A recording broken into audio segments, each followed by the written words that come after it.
Part 1. Inner Peace. Chapter 1. Egotism, the Enemy of Inner Peace. Here is a psychological suggestion for acquiring peace of soul. Never brag. Never talk about yourself.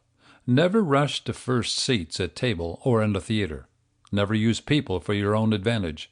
Never lord it over others as if you were better than they.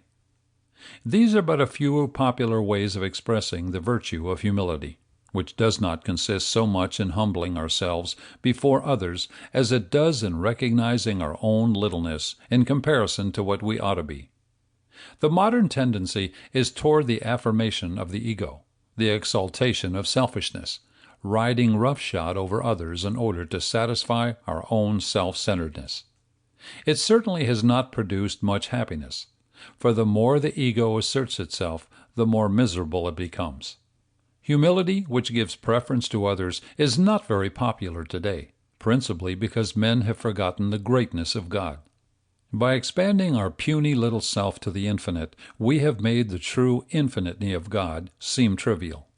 The less knowledge we have of anything, the more insignificant it seems. Our hatred of a person often decreases as we learn to know him better. A boy graduating from high school is generally not as humble as when he graduates from medical school. At 18, he thought he knew it all. At 28, he feels himself ignorant in the face of the medical science he has yet to acquire. So it is with God. Because we do not pray or contemplate or love him, we become vain and proud. But when we know him better, we feel a deep sense of dependence which tempers our false independence. Pride is the child of ignorance, humility the offspring of knowledge. A proud man thinks himself better than he is, and when criticized, always believes his neighbors is jealous or has a grudge against him. The humble man knows himself as he really is, for he judges himself as he judges time, by a standard outside himself, namely, God and his moral law. The psychological reason for the modern fondness for news, which deflates others or brings out the evil in their lives, is to solace uneasy consciousnesses which are already laden with guilt. By finding others who apparently are more evil, one falsely believes he becomes better.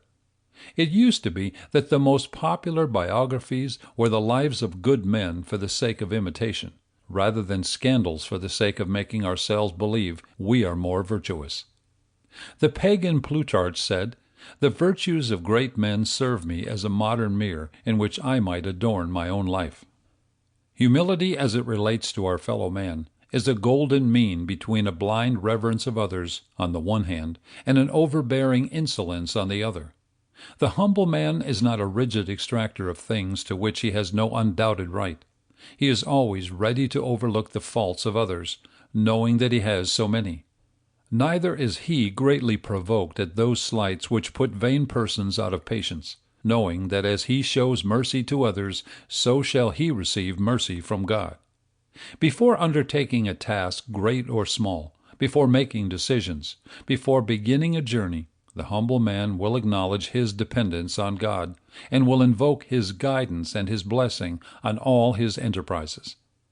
Even though he be placed above others by vocation, or by the will of the people, he will never cease to recognize that God has made of one blood all the nations that dwell on the earth.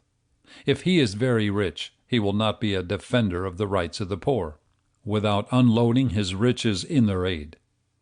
Our modern world has produced a generation of rich politicians who talk love of the poor, but never prove it in action, and a brood of the poor whose hearts are filled with envy for the rich and covetousness of their money.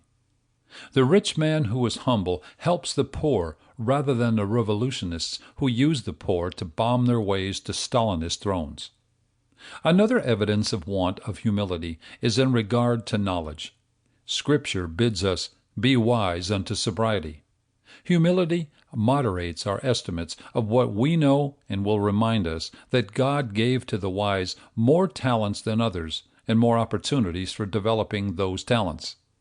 But of him who has received much, much also will be expected.